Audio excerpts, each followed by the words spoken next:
खुलुमबाय। बे समाव नोंथांमोननि सिगाङाव बर'नि सासे गेदेमानि सोमोन्दै फोरमायथिनानै होनो लानाय जादों। दा बे गेदेमाया सोर फैदो फारि फारियै मिथिनो लांदिनि।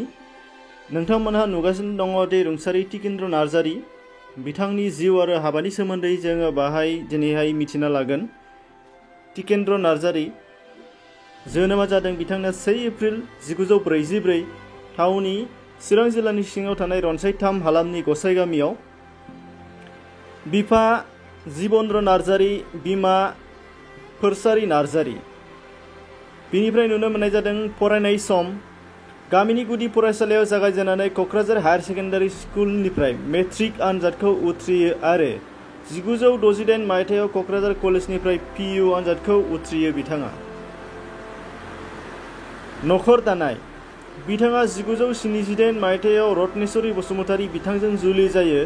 बिथाङा सासेल' फिसाज्ला, बिथांनि मुङा जादों ध्रुव नार्जारि। साख्रि मावनायनि बिथिङाव बिथाङा 1970 मायथाइयाव बै समनि सिडली खासिकत्रा ME फरायसालियाव फोरोंगिरिनि हाबा मावदों।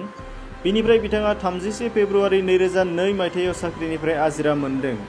दा बै सिडली खासिकत्रा ME स्कुला हायार सेकेन्डारिनि महर लाबाय, नोंथांमोनहा दा नुगोन। बिनिफ्राय नुनो मोननाय जादों समाजनि हाबा मावनाय। बिथाङा साख्रि मावनायनिफ्रायनो गोबां समाजारि हाबा मावलांदों। बिथाङा गामिनि गावबुरा बिबान लादोंमोन।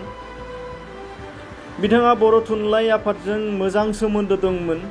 2002 मायथाइनि मिरु थुनलाइ आफादनि सनाथि फोरबो फालिनायाव बिथाङा बानजाय आफादनि सोद्रोमामोन। बिथाङा बासुगाव गुदि बर' थुनलाइ आफादनि आफादगिरि आरो नेहाथारिनिबो बिबान लाबोदोंमोन। बिथाङा रमान हांखोनि सोमावसारनायाव गोख्रों बाहागो लादोंमोन। बिथाङा रनसायथामनि जवाहर नवोदय बिद्यालया गायसननायाव मैखोम हाबा मावदोंमोन। रनसायथामनि गेवलां गोजौ फरायसालिनि आफादगिरिमोन आरो रनसायथामनिनो डिस्पेन्सारि हस्पिटालनिबो आफादगिरिमोन। बिथाङा बर' बिजोंनि फायखि जगेन्द्र कुमार बसुमतारी थैनायनि उनाव दानाय जगेन्द्र बसुमतारी ट्रास्टनिबो आफादगिरि जादोंमोन। थैनाय बिथाङा 4 जानुवारि 2013 मायथाइयाव गावनि जोनोम गामि एबा गसाइ गामियावनो रुंसारि जालांदोंमोन। फुंखा नोंथांमोना नुनो मोननाय जादों बिजाबाव।